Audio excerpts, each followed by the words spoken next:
Hi, folks. Welcome to another episode of Film Study. This is Ken McCusick, and we're here to continue our set of positional reviews, moving on to the safety position. And this is the third or fourth episode right now already, so please go back and download some of those others. Joining me for the safety position is Josh Reed. Josh, how you doing? I'm doing great, Ken. Great. Thanks for having me.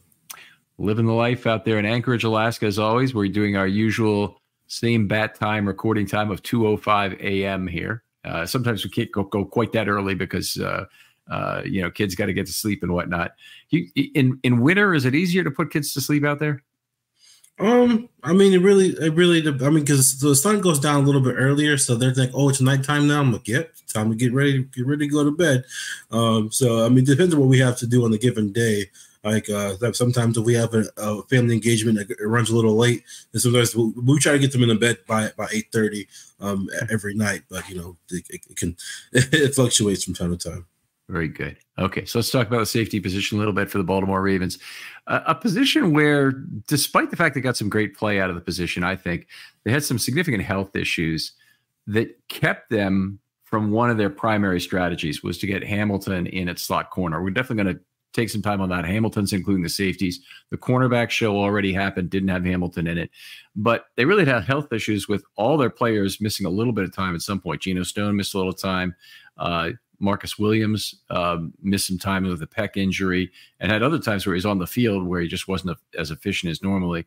Hamilton missed some time himself, of course, and also Daryl Worley, who'd been effective playing the back end, on an as-needed basis, missed some time as well, and that ended up hurting the team. Yeah. I mean, health really hampered this position. Thankfully Geno stepped up in the way that he did when Marcus went down. I mean, we got a little glimpse of what he could do last year, but he took his play even a step further this year, and really provided that playmaking ability there in the back end for the Ravens. But yeah, health was still a detriment to this unit overall all season. Yeah, outstanding coverage here, obviously, from Stone. We'll get to that. Hamilton, really the big moving piece on this defense as a whole. Roquan, an incredibly important central figure to what's going on. Obviously, Patrick Queen played well. Matabike played well. But Hamilton's ability to come up and play slot corner was one of the big unique elements of this defense. There's not another horizontal defender in the entire NFL like Hamilton. And he did a great job of taking away the strong side of the field. Yeah, as much as people wanted to compare him to Derwin James, to me, he's what Derwin James should have been. I mean, what Derwin James was on track to be early in his career is where Kyle Hamilton already is right now, and it's beautiful to see, and it's so tantalizing that, like, man, this guy is still kind of scratching the surface of what he can be. Here's a guy still in his early 20s and still kind of figuring out where he fits into this whole thing, what's his perfect role. And I feel like the better depth and health that the Ravens have, the more he can be unlocked even more. Yeah, Hamilton doesn't turn 23 until next month, so he's still got hopefully some growth to do. Now, you always have to be careful about that when a player has an all-pro season early in his career. It doesn't necessarily mean he's ever going to have a season as good again. And in Hamilton's case, that might be the case. He doesn't really need to be as good as he was this year to still be, potentially a Hall of Famer at some point, were he to continue on a level that was 85% of what he did this year, probably. But I would agree on the Derwin James comment. James was an all-pro as a rookie. So he was very special in that regard, but injuries kind of slowed him down a little bit. And he probably fits the description of a player who dropped to about 80 or 85% of his top value from year one in further years. Yeah. I mean, it's like that comp was always like kind of attached to Hamilton coming out, and for him to already exceed what James did at his peak is pretty impressive. I mean, I kind of feel bad for James because, like I said, what he showed as a rookie in his first 2 years in the league before injury started hampering him was really special. I mean, it's to the point now where he struggles covering an aging Travis Kelce. So it's Kyle Hamilton kind of struggled in that area a little bit, and it's a championship game. For the most part, he was the tight end neutralizer for most of the season. Yeah, very, very effective player, and even Kelce with the what he did against that, I didn't feel like he had a bad coverage game that day, not a real bad game anyway. Just thrilled with him at the slot corner role, and I hope that they one of the things I'm looking forward to is that they'll get an additional safety or two, depending on the departure of Stone, whether or not they decide to keep Worley. Worley seems to generally fit the role, but they get another safety who can play the back end, really is a free safety / split field deep safety primarily, who is someone who can continue to help the Ravens dissuade other teams from throwing deep. Yeah, somebody who can work in tandem with Marcus Williams back there. Stone was really the perfect guy. I just after leading the AFC in interceptions, I highly doubt that he's going to be able to be brought back. I think the priority for the Ravens offseason, as far as spending free agents goes, it's just Matt BK and everybody else. Yep. So I doubt that they're going to be able to scrape together the pennies to keep Matt BK and Stone, or Matt BK and Queen. I just think it's going to be Matt BK, and then they're going to have to find some cheaper options elsewhere. Which at the safety position, there's plenty of guys that can kind of fill that role. Yeah, there are. And the Ravens have proven very adept at finding those guys, including Geno Stone himself in the 7th round. So, you look at various players. Geno now has to be thought of probably as the greatest ever Ravens 7th round pick after this year. Now, the reason that comes with an asterisk is they released him, and so they kind of lost the value of that draft pick, and then they re-signed him. You can't quite claim this year as part of that initial 4-year period when you had to re-sign the guy in order to, and get lucky, frankly, that the Texans made the same mistake you did to get him back. Yeah, I wouldn't be surprised if the Ravens not only drafted a safety, but also signed a vet min guy. To me, you kind of like stockpile that position because Kyle Hamilton's versatility and freedom within your scheme is the key to elevating the entire defense. So I feel like the more depth you have at safety, even if that means having one less defensive lineman, maybe one less outside linebacker, if you bring back a guy like Harrison who can kind of split time at both of those spots, I think like sacrificing depth at one position for further depth at safety in particular will really help bolster this defense, especially with the departure of Mike McDonald. Yeah.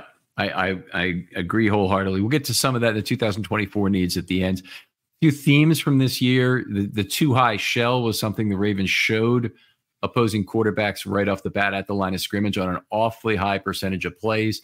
Didn't mean they necessarily stayed in that. They played some matchup zone on both sides. They did some rotation of coverages, did a whole lot of things to work away from that. But the fact that they started there meant that other teams had to get a little creative in terms of getting the ball down the field. It was more difficult for them to do it. They had to have some complex plays to do it. Didn't always work. And I thought the Ravens, their trade-off of, making themselves a little more of a tasty bait in the run game, which obviously was more effective against the Ravens this year in terms of yards per carry, really paid off on the passing side. Yeah, and that's I was talking with Aaron Schatz a couple of weeks ago. That's really like the formula to play a successful modern defense. Sacrificing a little bit in as far as it goes run defense. Like if you're averaging, it's so uncharacteristic for the Ravens to be giving up this many yards on the run, but are they giving up huge plays in the passing game? I mean, we're to the point with the Ravens defense now that it's like when they do give up a big play in the passing game, it's either complete miscommunication or such a rarity that you're like, haven't seen that in a while. And that's a far cry from what we saw towards the tail end of the Martindale age. Yeah, I mean, he was gambling for variance, which is also very legitimate defensive strategy, by the way. Gambling for variance is something teams generally need to do because the offense, if they gain their average yard on every play, will march down the field every drive and score a touchdown on you easily. So you have to generate variance through combination of penalties and sacks and plays for loss and sequences of incomplete passes. You need that variance in order to fuel defensive stops. So it is important, and pressure is one fastball to have. Number one you want to throw down there. But I thought what McDonald actually put together was certainly more effective. In terms of the thing, he also had, I think, more talent to work with. This year having interior rusher like Madubuike available specifically, and the linebacker duo playing now their top game, whereas Wink dealt with some of the painful Patrick Queen years in terms of the first two of his career, as opposed to getting the second two of his career.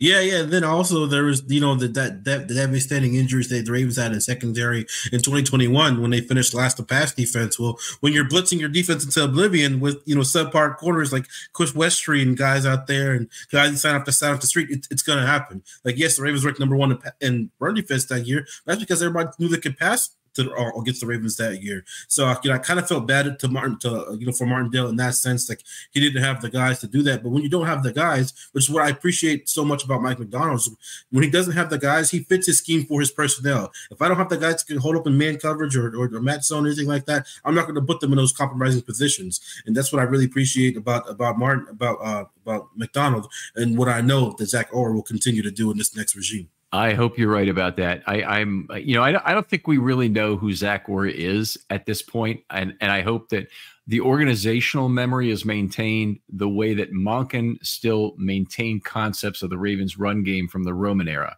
because there was good stuff in there. I mean, no matter what you think of Greg Roman, a lot of things about the Ravens run game really work because they mesh well with who Lamar Jackson is. So keeping read options in there, keeping some use of Ricard in there when you want to put away a game, very, very helpful. Now, I'm not saying Monken didn't add also to the offense by adding passing game elements, but I hope with Orr, I think there are things that will stay the same, like the committed nickel defense, I think is likely to be his first choice as opposed to going to dime.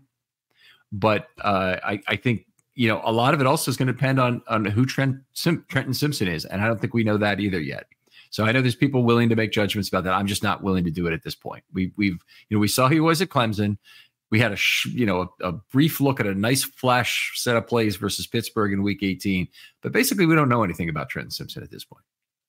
Yeah, and he's going to be one of the guys that is going to be I wouldn't say a hot button topic of this offseason, but somebody to watch. That's like, all right, if this guy makes the next step, then thankfully he has a guy like Roquan Smith next to him who can really not only does he elevate the entire defense, but especially the guy next to him on every given play. And we saw the leap. I mean, Patrick. So I want to give Patrick Queen some credit, because a lot of people were saying that once Roquan came, he took off. He was already starting to ascend before Roquan came. Fair enough. Then once they came together, then he went to an even higher level. So when you have that guy next to him. Yeah, that's fair. I'm separating years 1 and 2, where he was certifiably not very good. Yeah, I was talking about 4. I was talking about like prior to the trade, that season, the 2022 season, he was already up an upward trajectory, and then Roquan just kind of put kerosene on his development there. Yeah, completely agree with that. So, one of the things about this team that I think makes them a little different is that I think this is a team that really needs to have 2 or 3 safeties that are comfortable playing high and with rotational coverages. That's not something everybody is going to be good at. I think there are, a lot of traditional strong safety types who are more run fit players. Tony Jefferson really fits this role, I think. Wouldn't be as good playing this. And one guy who might be available, I like to come back to him at the end, is Chuck Clark. I think would be ideal for a back end pairing with Williams, if he's going to play primarily free safety, and he can also maybe come up and play dime for you on some snaps, if that's what you end up needing based on who Simpson is. Yeah, that's that. I saw that in the show notes, and that's to me, like he'd be the perfect guy to bring back. But my question is, would he want to come back, or would he want to, like I said, try to maybe? He wouldn't. I don't think he'd follow Macdonald, just because the Seahawks safety group is pretty deep right there. Pending Jamal Adams either release or a full-time move to linebacker. But I think even reading up with the team like the Jets, who are still have suspect safety depth, I think he would be more preferable to him to come back to the Ravens. But I would love him back in the Ravens, because I feel like he, like you were saying, he fit that role to a T. And he wouldn't have. He doesn't have the same ball skills as a guy like Geno Stone, who we'll get into. But I just think his presence and ability to be that guy who's comfortable playing in the back end, not just in the box, would make him a perfect fit for a reunion there. So the Jets released him, right? His deal wasn't over. The Jets released him and made him a free agent, right? If I recall correctly. Oh, you talking about for Clark? For Clark, yeah. He just got placed on IR. He was on their team the entire season rehabbing. Okay. Yeah, So was he on the last year of his initial contract that he signed with the Ravens, and he never had been re-upped? Okay. Yeah, correct. So this will be a tough season for Clark, because he's going to have to gauge his own value across the NFL and kind of figure that out. And unfortunately, given the injury history, I don't think it's going to be that high. So he may be talking vet min plus some fairly minimal incentives probably, but I don't think he makes over $2.5 million this year. Yeah, that's why I feel like either he's going to stay put with New York because they know him and he's been working with them and familiar with their system, or I feel like he would be humble enough to come back to the Ravens if that was like his best option. Like depending on what the Jets do between now, free agency, and the draft, I think he's a guy that's probably not going to get signed right away. He's probably going to be a third, fourth wave guy, or maybe a guy who kind of waits for an injury in training camp. But I feel like if he wants to be in somebody's camp, and he's probably going to be like one of those post draft signings that a team might pick up after they try to address their position in the draft and in free agency. Yep, completely agree. I think that's the way that plays out, and I do think he'd be a good fit for the Ravens. But in any case, Worley, Hamilton, Williams, and Stone all met the back end condition. They should be able to have two, Worley and Williams, return, allowing Hamilton to play that slot corner role on an as desired basis. They may want Hamilton on the back end for someplace base coverage, for example. They probably want Hamilton in the back end, but you play nickel most of the time, some form of the nickel, over 80% for the Ravens this last year. So I think it's likely that they will, want to have a total of 4 safeties, including Hamilton, who they're comfortable with any two of them playing on the back end. And that's where I hope this team is able to figure that out and really doesn't look primarily for a strong safety type first. All right, well, let's get into. Yeah, I love Worley in that role. Yeah, I was just saying I love Worley in that role. If he can stay healthy and fill that role, and then like I said, he's going to be one of those vet men guys. That'd be excellent. I mean, the key to him is just the health, because sometimes when corners make the transition to safety, it's not for everybody. Like Darrell Reeves couldn't really do it, Champ Bailey couldn't really do it, and those are like two of the best of all time. If those guys struggle making that transition, thank God that Darrell Worley's kind of made that natural transition, started in the offseason, and he made it pretty naturally, and looked pretty good. Yeah, we'll talk about Darrell specifically in a little bit here, but Worley has had a little bit of time, I believe, previously at safety in his career. In fact, I think he came into the league with Carolina originally, and he'd run a really slow 40, like too slow of a 40 to play corner, and yet I think he started at safety for Carolina. Then they may have needed him at corner, and he played there, and then he stayed there because he's got really good length. Probably a little better at diagnosing things, reading leverage at the top of the route, but still not ideal in terms of the general skill set. And it's very nice to see him move right back in. Yeah, so I got his Pro Football Reference page up. So he played right cornerback in 2016, right cornerback in 2017, left cornerback in 2018, left cornerback in 2019, and then from 2020 till now, he's just been classified as DB. Okay. All right, so then that would say there wasn't, because I know on his wiki page, and I could go back to the detailed positions if I look back in his career earlier. So looking back at 2016 with detailed positions on PFF, no, he's got 752 wide corner snaps. So I'm not right on that. He had 67 in the box, 18 at free safety. So there may have been talk about him doing it. He just never did. And he's made that transition late in career, as I guess is more typical. Appreciate that going back on that, though. Well, let's talk about really, in a lot of places, the second centerpiece of the Ravens safety group, and the guy they've spent all the money on so far is Marcus Williams.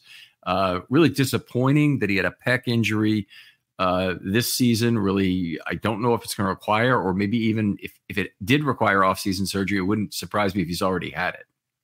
Yeah, so John Harbaugh was asked about that at the season-ending presser last week, and he said he's not going to require surgery. Just because, his based on the reporting and what Harbaugh said, his was kind of like a severe strain. It was like a borderline tear, but it didn't actually tear. So those are one of those things that it can heal with time. You can have mild discomfort and limited range of motion, or you could have it surgically repaired, and then he opted to have it heal. So it's one of those things that he'll be full go come off season workout. So that'll be good. But yeah, this Marcus, man, I mean, just I hate when players that had no prior injury history come to Baltimore, and all of a sudden they're labeled as injury prone. It happened with him. It's happened with Rashad Bateman. Now, guys who have never struggled with that kind of stuff, and now all of a sudden, if it's not a Liz Frank or a Peck, it's a soft tissue thing. And even when Marcus came back and started to play like himself a little bit, still somewhat limited with that arm, then he had the hamstring thing,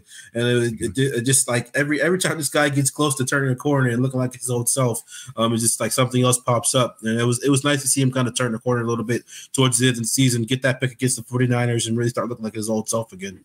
Yeah, definitely it had some positive plays later in the year, but is tackling very poor. And honestly, it showed up in some of his early games back in particular, where he's just kind of herding ball carriers towards the sideline.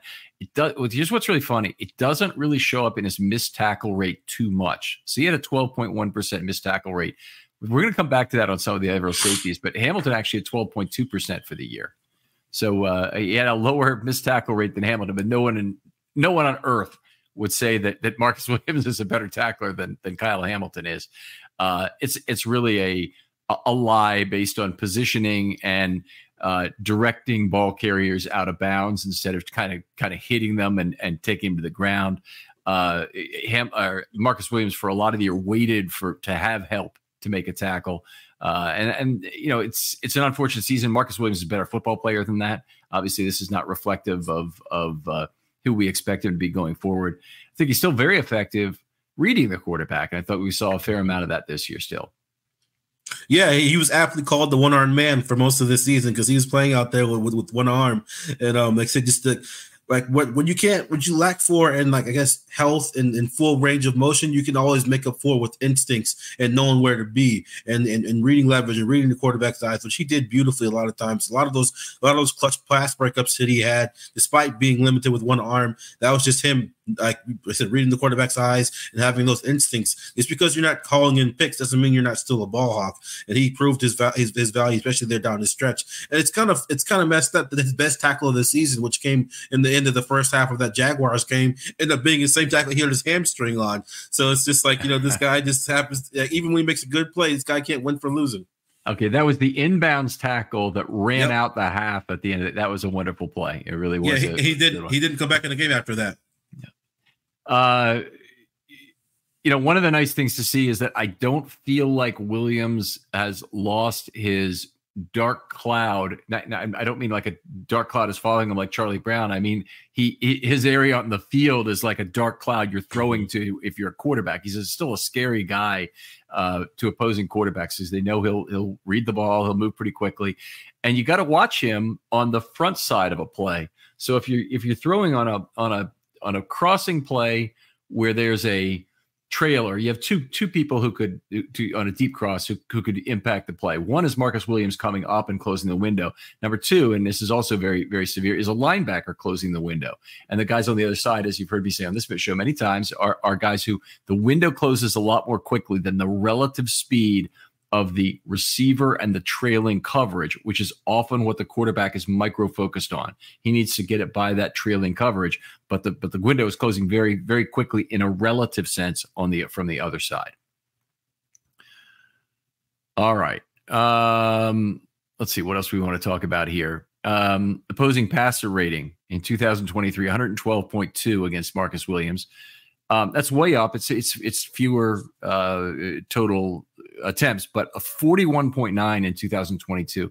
I don't know that Ravens fans really appreciated how great Marcus Williams was on a per snap basis in his first year with the Ravens. Great player.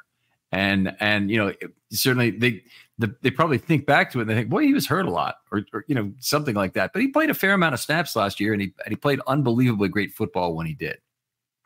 Yeah, I mean, you just look at the games he played. Like the people get so caught up in the interceptions, but more so than interceptions was the ground that he covered, the throws that he took away, and not just like people get so caught up with the plays he made on the ball, but it's the plays that he discouraged opposing quarterbacks from trying to make is where he really brought his value in my eyes. Yeah, absolutely. And a guy who did not get targeted a whole lot. In 2000, in fact, in 2023, he was targeted 24 times, which is ridiculously little. He was targeted 21 times in 637 snaps the year before. So both ridiculously low totals. He was under 6 yards per target in 2022. I don't have that number for 23, but I could look that up if we need to. Needs to play the full season, obviously. Do you have any reason to believe that what happened this year, particularly in terms of the 112, is anything but injury related? Would you expect a full recovery from Williams for 2024? I know you're a positive guy, but try and put on your realist's hat as much as you can.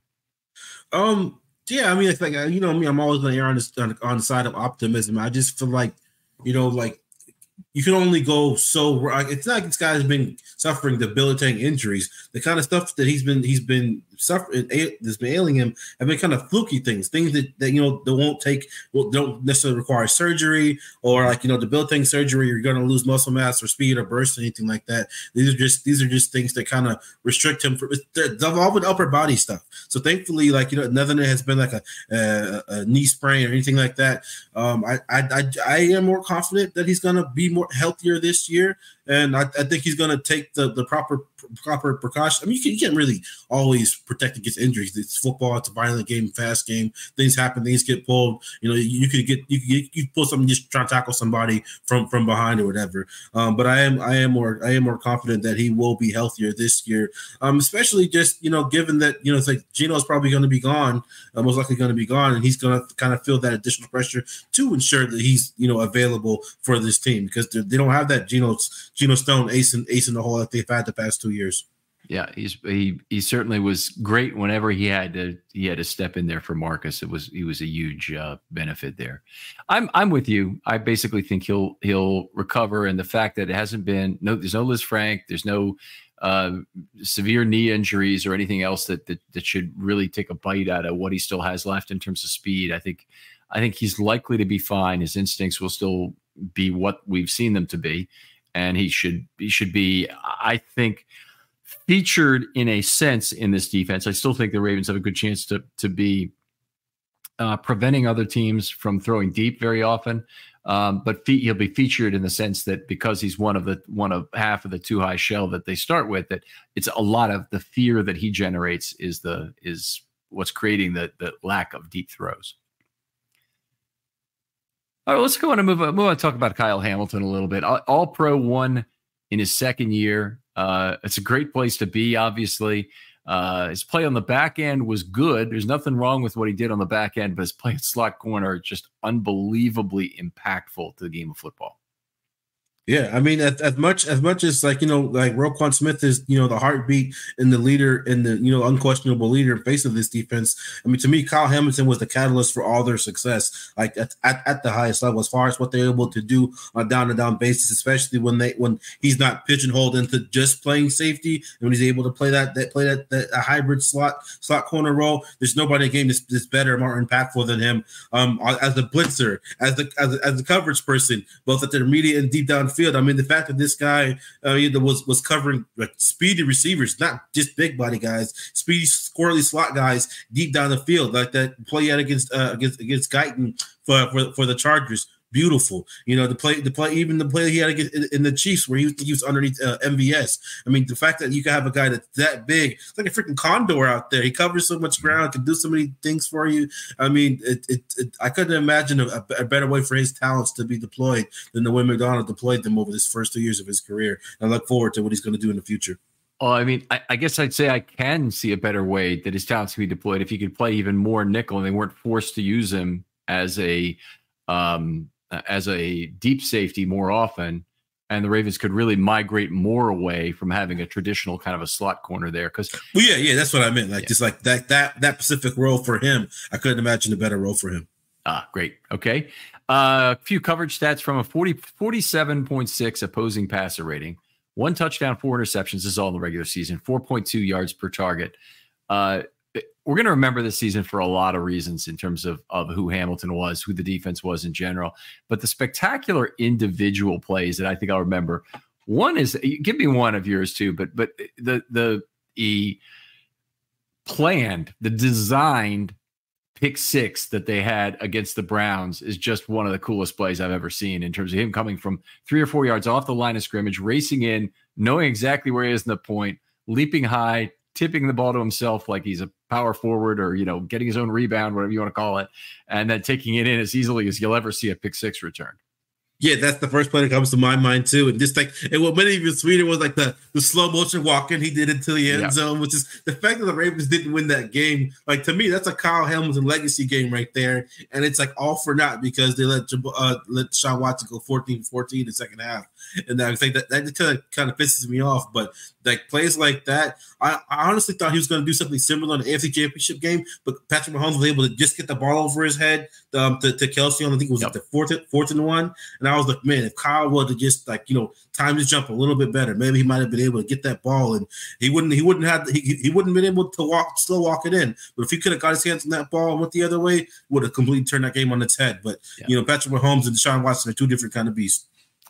Yeah, that was it was definitely, Mahomes was very aware on that play, and he was almost set up too early on it. He was in the line with on Watson. He got to the point. It was really very well timed up in terms of how many yards off the line of scrimmage he was. They left the bait out there because Njoku was wide open on the left side. Watson just couldn't resist it, and he wanted to get it out there quickly because, hey, you want to give Njoku some opportunity with the ball in his hands, of course. And then what do you know? So the other one that I'm going to remember from this season, I don't think I'll ever forget this play. This is the one he's got to show his grandkids, is getting chop blocked on the play by the 49ers. Yeah. Having a lineman, a guard, fall on top of him. Play goes on. Guard gets former teammate. Yeah. That's one of his former teammates at Notre Dame. Really? Okay. Didn't know that. Okay. Got up anyway and runs back into level 2. And again, it's a deflection off Humphrey, and he's there to pick up the loose change and intercept the football. Just an unbelievable play. Yeah. Some other plays I love from Kyle Hamilton. It's just like how consistently and regularly and violently he blew up screens. Like the dude was the screen killer this year. I mean, the way not only did he get off blocks, but he would actually block them into the play. He blew up the play by using his guys' leverage against him, and he blocked the blocking receiver. The receiver supposed to be blocking him into the ball, into the intended receiver, and just as many even if they didn't always necessarily end in tackles for loss, but the fact that they went for no gain or maybe even limited them to 1 or 2 yards, just spoke volumes to his impact on a down-to-down basis. Yeah, absolutely. He was absolutely enormous in terms of that. And just it takes that away. And you're taking away the deep pass with your 2 safeties. You're taking away the short pass to the strong side of the field with Hamilton. It's a deadly combination. It does not leave a lot for offenses that want to get the ball out. And then, hey, you still got Roquan and Patrick Queen chasing down, the running back if you want to go to the other side, for example. All right, let's go. What else we need to talk about for him? Okay, well, the other thing, that really showed up this year more was 14 pressures on just 37 pass rush attempts. Now, there are a few safeties in the league who were used extensively as pass rushers. So there were guys who had more than 14 pressures, but those guys who had, up to about 25 to 29 pressures kind of thing, they had over 100 pass rush attempts. So it's the kind of thing that, on a hits per at bat basis, he was, I think, the number 1 pass rusher in the entire NFL among safeties, but he certainly was outstanding. Those 3 sacks in the Colts game in 1.5 were all his sacks for the year. But I think if they'd have tried it more on some other teams, they probably could have made that work too. Yeah, if they were just healthier at that position, I feel like the dude probably could have encouraged double-digit sacks the way he was able to close on defenders. I mean, just thinking of all those plays that Arthur Mollett almost had a sack. If that was Kyle Hamilton, would have been a sack. I mean, I'm not discouraging Mollett, saying that he didn't do a good job, but some of those drive-ending pressures would have been drive-ending sacks for Kyle Hamilton, I believe. Yeah. They got 6 sacks out of slot corner this year, so including 3 from Hamilton, 2 Mollett, and 1 Ardarius Washington in that first game on Stroud. So that in itself is just, to me, a gigantic number. So, okay, 12.2% missed tackle rate. I mentioned it was slightly higher than Marcus Williams in this category. Fairly average for safeties across the whole league. But what he has to do in terms of opportunity wise is a much harder set of tackles than most safeties have to make. A lot of safeties, they have to make the play on a wide receiver after the corner has either missed or allowed the reception in a bracket coverage, whatever it might be. But it's a smaller man they're taking down, generally speaking. A guy's going to be more susceptible to a tackle. In Hamilton's case, he's often having to beat a block, to take down a larger man who might be a tight end in space, and he might also be a running back who's obviously is going to be more of a tackle breaking machine on the edge somewhere. And those running backs, they don't just get a slight running start on you with a screen pass. They get a pretty good running start, and that often will end with a or it will involve a missed tackle, and that's where Hamilton did pick up some this year. But he made more tackles than he missed, and that's the best thing about it. And I just love seeing his tremendous backside pursuit. I mean, there'll be times where the play will be on the opposite side of the field, but he would just come streaming down the line of scrimmage and gotta get a guy from behind, either behind the line of scrimmage or barely past the line of scrimmage for like one game, two games, 3 at the most. You're talking like in the run game, in the run game, yeah. Yeah, terrific. That was something I really associate always with Ed Reed too. When Ed Reed could crash the line of scrimmage anytime he wanted to. And 2 things he always seemed to do is, one is time it up just so nobody was there blocking him. So he was wonderful at that. And second of all, he had an easy twist down of any running back who happened to run into space constraints, we'll just say, as they were making it through there. So Hamilton is certainly in that class as being remarkably savvy around the line of scrimmage there. You're with me. You want to see him at slot corner instead of it on the deep side, right? Absolutely. All right. So we agree on that one. I think we said enough about it. Let's talk a little bit about Geno Stone. Big breakout year, 7 interceptions. It was not a year without flaws, but a terrific coverage year from Geno.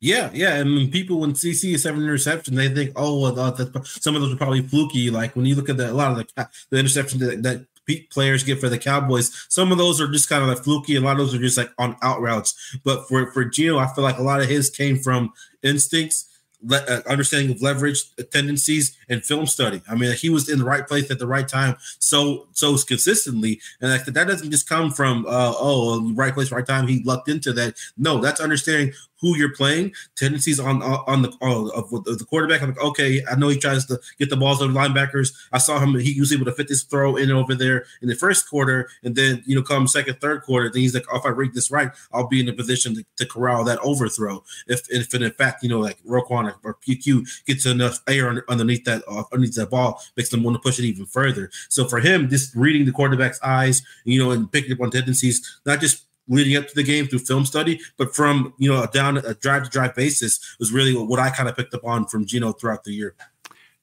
He certainly is very good at reading the QB and has great instincts. I actually think that film study is one of the lesser impacts of Geno Stone's great breakout season. I think it was mostly about reading the quarterback. And there's one particular play, the interception he had against Cincinnati in the first game, where he basically is closing a window on a pass that was going to the deep middle. Ben Solak did a great breakdown of that play that's out there, and talking about how basically Stone misread the break off the line of scrimmage. Now, misread is an interesting word to use there, because I don't think he ever looked at the guy who the ex-receiver is releasing on the left side. And he said in an interview after the game, well, he had an outside release, so I knew the cornerback had to have him alone, so I was free to go to the inside of the field and take the ball away from T. Higgins, kind of thing. And the guy released inside. Geno Stone didn't see it, but he didn't see it because he didn't look. He was looking at the quarterback the whole time, and you can see that on the video, which is great. But anyway, I terrific instincts player. One of the interesting things coming out of this year is I don't really have a great sense of what his market value is around the league. It could be he makes 3 years, $12 million. It could be he makes 3 years, $27 million, on this free agent. I really do not have a good sense of it. Yeah. I mean, whenever you put up numbers like he did this year, but the fact that they didn't come with Pro Bowl honors or even second team All Pro honors. They were kind of just like, oh, you let the AFC picks. Okay, that's cool. I think the lack of accolades might drive his price down a little bit, but I do think there are teams out there that see the value in somebody with those kind of instincts and ball skills, who are maybe missing that playmaking element in their secondary, and they would be willing to pay. I wouldn't say necessarily a premium, but pay more than the Ravens are willing to pay to acquire his services. Yeah, I would agree with that, and I don't know where the Chargers are in terms of their safeties, but I'm sorry, not the Chargers. It'd be the Seahawks, right? If McDonald wanted to keep him there, but it could be the Chargers too. If Jim Harbaugh wanted to bring him out there for Minter to have as a piece. And one of the things that the Michigan analytics guys, particularly Arjun Menon, who's been on the show before, absolutely loves Jesse Minter. He says he's going to be a better defensive coordinator than Mike Macdonald, that's really saying a lot at this point.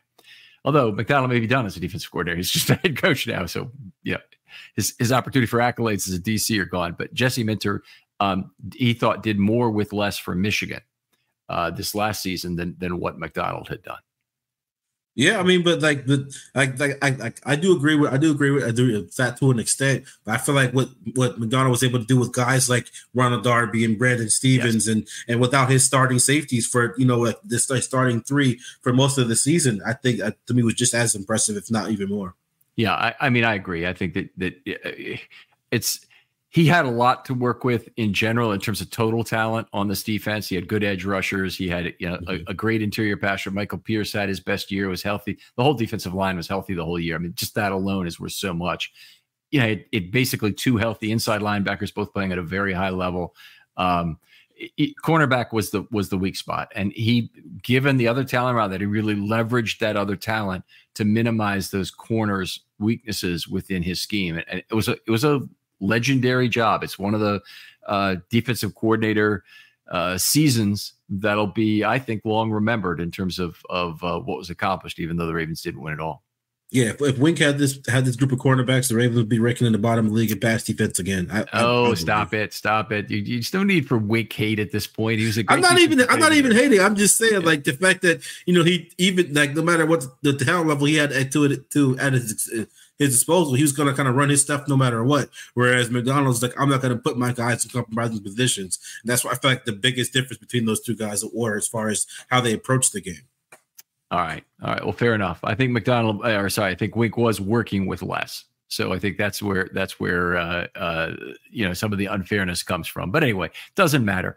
Geno Stone, 4.6 yards per target, 4.6 yards per target. That's barely higher than Hamilton. And Hamilton was, unbelievably good at 4.2, a 50.8 opposing passer rating. That's a hell of a couple of safeties there to go with Marcus Williams, who didn't have a good year.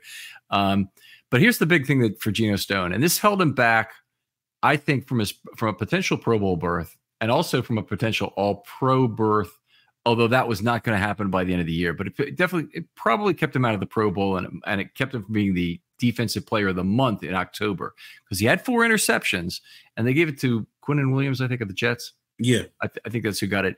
But anyway, Geno had a bunch of missed tackles. And they started in October. He had a really great start to the season where he made his first 15 tackles, and yet he finished with a 21% missed tackle rate. And that's way too high for any position. But safeties, I mean, tackling's a big part of the job description in terms of what you have to do. You have to be the last line of defense. So he made his first 21 tackles of the season, and thereafter his missed tackle rate was 36% for the rest of the season.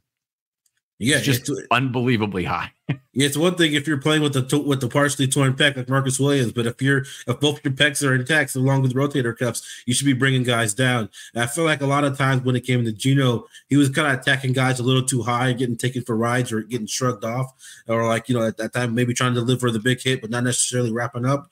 But yeah, to me that was. I still think he should have made the Pro Bowl over Minka Fitzpatrick. I mean, that guy barely played this year and made like next to no plays. But I'm saying the Pro Bowl is a popularity contest, so you don't got to talk about that. All right, well, fair enough. With Geno and the instincts and whatnot, I really hope he does get paid. I don't see a way that the Ravens bring him back, but he is the one player among their free agents I can't be entirely sure about. I am 90% sure they will not let 95 that they will not let Madubuike walk without a tag. I don't think that will happen. Even if the potential fear of being stuck with him on the tag, which could potentially be very bad for the Ravens, I think they'll try and get him. I think on the other side of the spectrum, I think it's basically 100% that Patrick Queen wants more money than the Ravens should pay him. And I don't see any way they keep him. But Geno Stone is a player where he might fall into the Ravens' price range. So if he goes out and tests the market and there's not a taker at $9 million or maybe even at $5.5 million AAV for, say, 3 years, that he might he and the Ravens might have a reunion, and he is certifiably very valuable to the Baltimore Ravens if he can do the same thing he did this last year. And I think he's going to be valuable to somebody else too, but we'll see. As I say, I'm very unsure about what his market value is. Yeah. In a perfect world, the Ravens will agree to an extension with Matabike before they have to place a tag on him. Right. And then they still give Stone an opportunity to test his market. And if he could get a comparable deal with the Ravens, I feel like he'd really want to stay here. I mean, he said as much, as much as you can take that with a grain of salt, a guy coming off an emotional loss, in the AFC Championship game. But I really do feel like that this year's unit, but especially on defense, this team was so interconnected with how their bond on and off the field and the way that they played with each other and in harmony, especially in that back end. I feel like he wouldn't want to leave that if it just meant making a few extra $1 million if you're going to be set up for success and enjoy where you're going to be playing at and be set up, like I said, for success as far as team wise. Like, would you rather make $2 million more and go play for a team that's not going to be in contention, or make a little bit less, be in contention, and be in a place that you're already familiar with and that you know and that you love?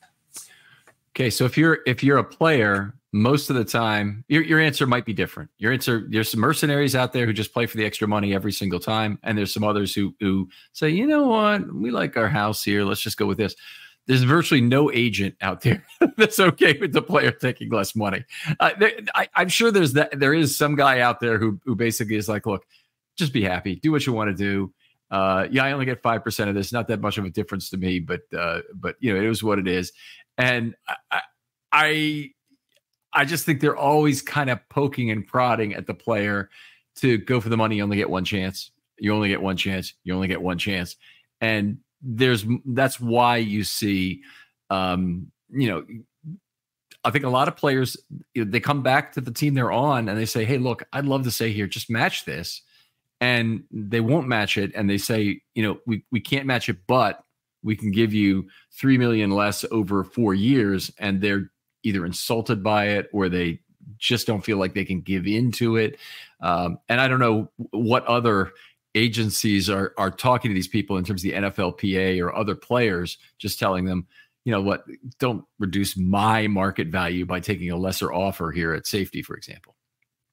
Yeah, and I feel like safety is a position that it's starting to get more valued, especially with teams like the Ravens having the kind of success that they had in 2023. But in large part, it's still a depressed market, and like you said, you don't see guys making making the big bucks. Although you got guys like Marcus Williams who are making pretty top tier money. Now let's talk about Daryl Worley, kind of the wild card of this group. He played 11% of the snaps at safety during the regular season. His primary playing time was that 102 snap game against the Colts, when he played 76 on defense and 26 on special teams. His per snap productivity is eye-popping. He had a team low 2.9 yards per play on his 79 pass snaps. That's when he was in the game. The opponents only got 2.9 yards per play. When they threw at him, and it was only 6 targets, 3.5 yards per target, 21 yards on 6 targets. That's not a lot to go on, obviously. I don't believe he missed a tackle this year, which is unusual to say the least in terms of a player, but it wasn't a whole lot of tackle attempts. And if you look at how his season developed, it wasn't obvious that the move to safety was going to work. They started playing him there in camp, but then that first preseason game, he was just a man among boys, being MVP of that game. And I was happy to say that I predicted in advance that he was going to be the guy on the field who's going to win him the game in the second half. Yeah, I mean, he's one of those guys that like that one thing, like an Anthony Levine, because Levine, he was with the Ravens for a long time, but one of those guys that can really kind of like find their kind of niche in that defense. And even though it's a limited role, it's still a very effective role when they're on the field, and still while being a special teams contributor. He's like kind of the poster child for like core special teams guy and defensive contributor. Like, he's the guy that you really want, like, to kind of be that glue on special teams, but also a nice rotational guy on defense. Yeah. And I think he meets the deep safety requirements for this team. I don't think you would use him as a dime back. So from that perspective, Chuck Clark is I think we talked about him obviously earlier, is a better option to be a fourth safety on the team. But I really, if you're going to play three safeties on a high percentage of plays, I don't want to ever have less than four safeties active on game day. That would be my and all four of them got to be able to play on the back end. All four of them. None, you can't have any, basically linebacker in safety clothing like Tony Jefferson, say, or somebody like that. You need guys like Clark or Worley. And if they had Clark, I mean, you may be able to dress five on game day if you make the commitment to Clark as a dime back. And Clark was the best dime back the Ravens have ever had in a single season. Now, 4 years ago, it's been a while, 2019, but still, most of what made him great as a dime back then, I think he probably can still bring to the field. What I'd be a little bit more worried about is him not being able to play the back end as effectively after some of the injuries he's had.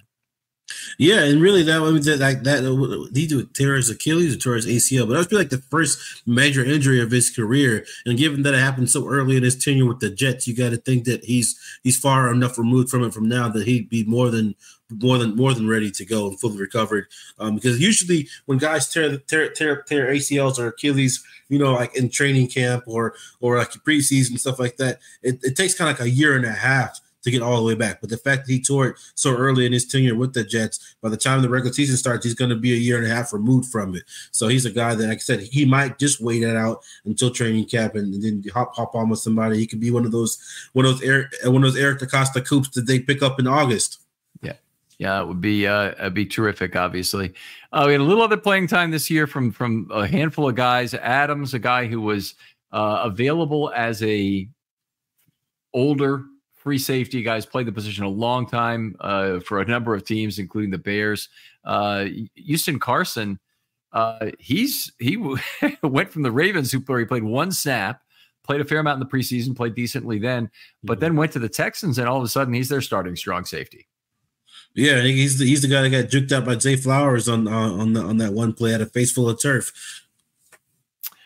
There you go. And then the last one, Jeremy Lucien, has been cut twice now by the Ravens.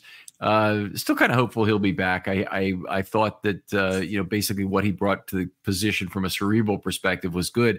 And Lucien, kind of a guy who was a slower guy at Vanderbilt, a guy who ran not an impressive 40, which made him pretty much undraftable across the league, but a guy who I think has, if his route to success is probably playing at safety, and I think the Ravens have been trying to work him in there, as I understand it, and be a guy who would be cerebral and effective at knowing where he needs to be on a play-by-play basis. Probably a lot like Daryl Worley, honestly, in terms of understanding things. So I think a lot of Worley's, certainly has come from a lot of experience here. Lucien probably still learning the position in terms of exactly what he needs to do play by play.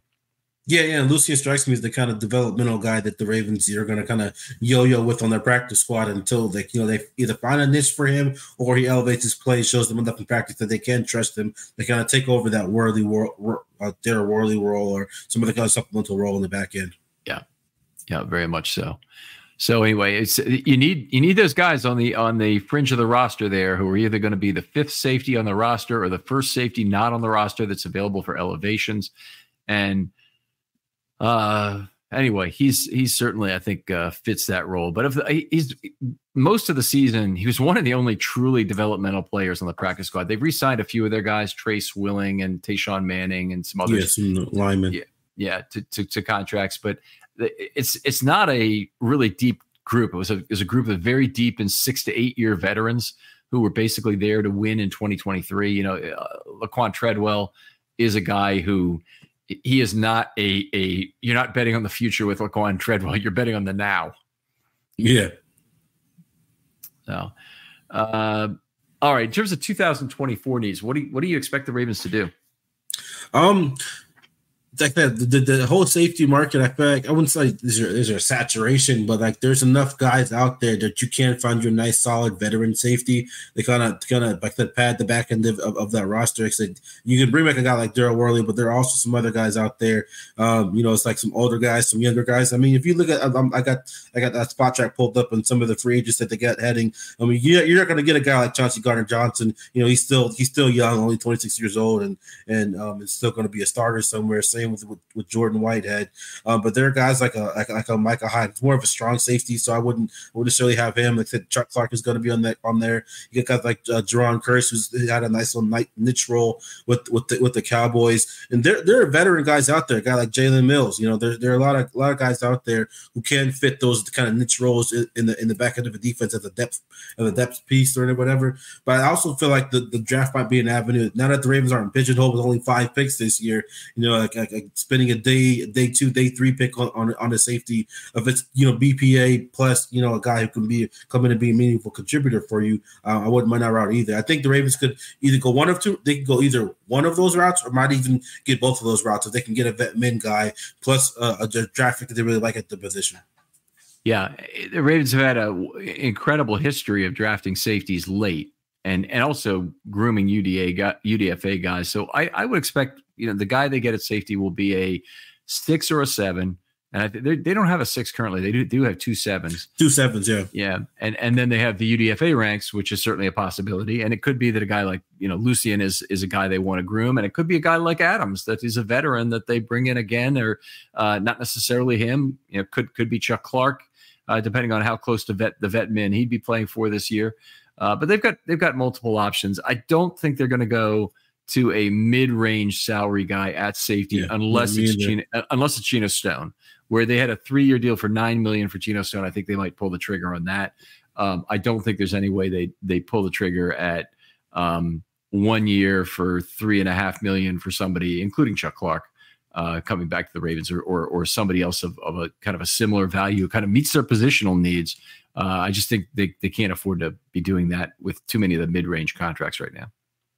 Yeah, no, I'm lockstep in with you. And there are quite a few young safeties that are going to be hitting the open market that I feel like the Ravens aren't necessarily going to be interested in, unless it's somebody who has a somewhat depressed market or can be had for the vet men. I think the most likely route is, like you said, like late round pick, mid to late round pick. I said if there's a guy in the 3rd round, I don't think they're going to spend one of their top 2 picks on him. If there's a guy in the 3rd round or a guy in the 4th round that they really like at safety, I can see them pulling the trigger. Like you said, like they have such a rich history of getting guys like Geno Stone and Chuck Clark and even Deshaun Elliott. I feel like they're more confident in their ability to find those diamonds in the roughs later on day 3 than most other teams are. So I feel like vetman guy, day 3 draft pick, and you should be all set. Yeah, that's where I am. And you mentioned a 3rd round draft pick. I would bet an awful lot of money that they will not use any day 1 or day 2 pick on a safety. I think I can't even think of the circumstances that would have to conspire for that to occur. It'd have to be somebody who dropped in value so much that the Ravens said we couldn't take him. If it happened in round 1, I still think they wouldn't, because picking at number 30, they almost have to do it. Have to get the tackle they need. It's just long shot. Always a pleasure to talk football with you whenever I get the chance, Josh. We had a lot of chances to talk, I think, this offseason. One thing I want you to be thinking about, along with other people out there, is what non-star Raven that you remember fondly from the past, and have a little discussion about that. We're gonna be having a Once There Was a Player kind of series on that. That'll be a little different from some of the normal fare, a little different historically than we've done before, where it's games or plays we're talking about. These are some players you like for whatever reason, and want to hear from you on that, by the way, folks. Josh, tell folks where they can read your work or talk football with you online. Yeah, you can talk football with me anytime on Twitter. I'm at JoshReed907.